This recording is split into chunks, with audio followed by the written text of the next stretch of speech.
राज्यसभा में लोकपाल बिल को हरी झंडी मिलने के बाद आज लोकसभा में इसे पेश किया जाएगा।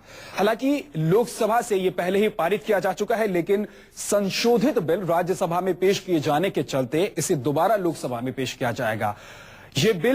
इस बिल को पास कराना सरकार के लिए महज रस्म अदायगी रहेगी। राज्यसभा में पास हुआ लोकपाल बिल कई मायने में जन लोकपाल से जुदा है। रालेगंज में अन्ना आज तोड़ेंगे अपना अनशन। राज्यसभा में 6 घंटे की बहस के बाद लोकपाल बिल को जैसे ही हरी झंडी मिली, दिल्ली से 1400 किलोमीटर दूर रालेगंज में अनशन पर बैठे अन्ना की सभा में जश्न मनाया जाने लगा।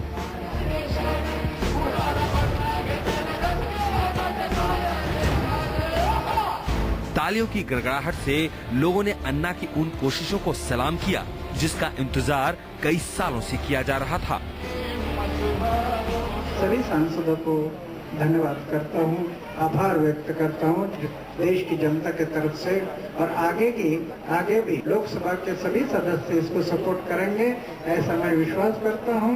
और अनशन छूटने के बाद आप जो अभी संसद में बैठे हैं, ये कहीं ना कहीं आगे होंगे, हम मिलकर इस देश को बनाएंगे।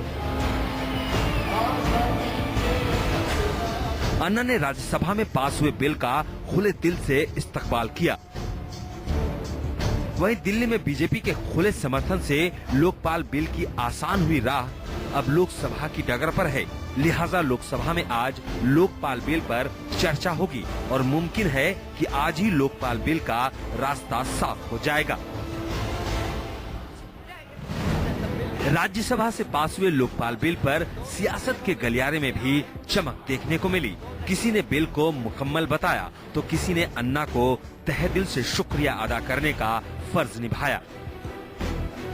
Well, I think it's a very positive development. The government has over the years resisted this and wanted to ensure that there is no effective legislation.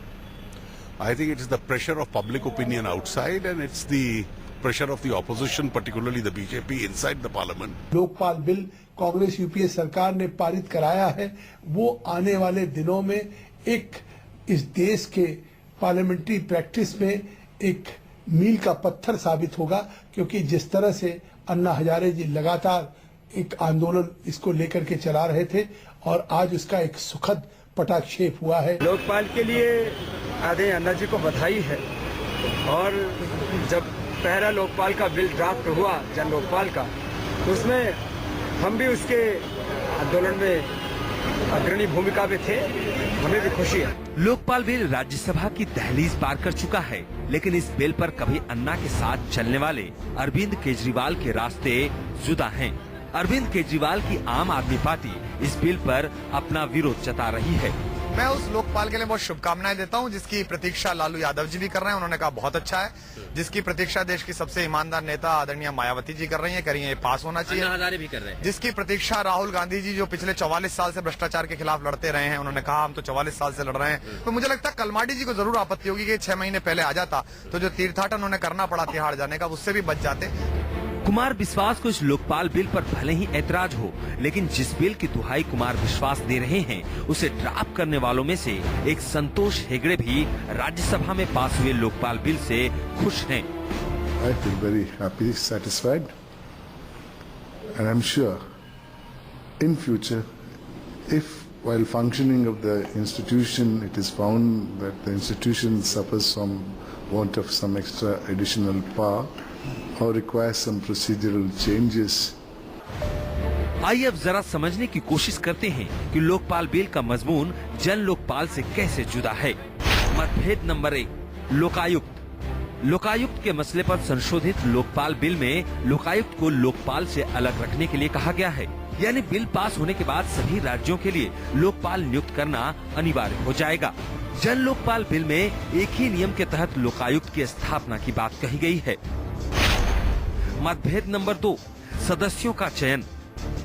Lokpal bill में लोकपाल का चयन 5 सदस्यों द्वारा होगा। प्रधानमंत्री, विपक्ष के नेता, लोकसभा अध्यक्ष, सुप्रीम कोर्ट के मुख्य न्यायाधीश और इन चारों द्वारा नामित एक न्यायविद। जन लोकपाल बिल में प्रधानमंत्री की सिफारिश पर राष्ट्रपति द्वारा सदस्य मनोनीत करने के लिए कहा गया है। अन्य सदस्यों के विपक्ष के नेता, 2 सुप्रीम कोर्ट के जज, तो हाई कोर्ट के जज CEC कैग हो सकते हैं। मतभेद नंबर 3, CBI। लोकपाल बिल में अभियोजन निदेशालय का गठन करने की बात कही गई है। CVC की सिफारिश पर अभियोजन निदेशक की नियुक्ति की जाने की बात है। साथ ही लोकपाल द्वारा रेफर किए गए केसों की जांच करने वाले अधिकारियों का तबादला बिना लोकपाल की मर्जी के न हो सके। जन लोकपाल बिल में CBI को लोकपाल के अंतर्गत लाने की बात शामिल है।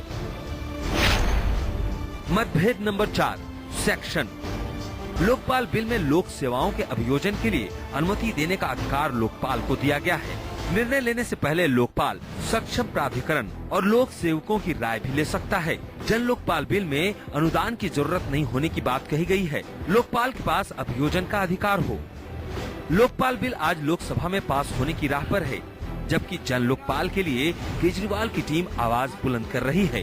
हालांकि ये कहना गलत नहीं होगा कि जन लोकपाल के लिए कानून का शक्ल लेना मुश्किल ही नहीं, मुमकिन ही नजर आ रहा है।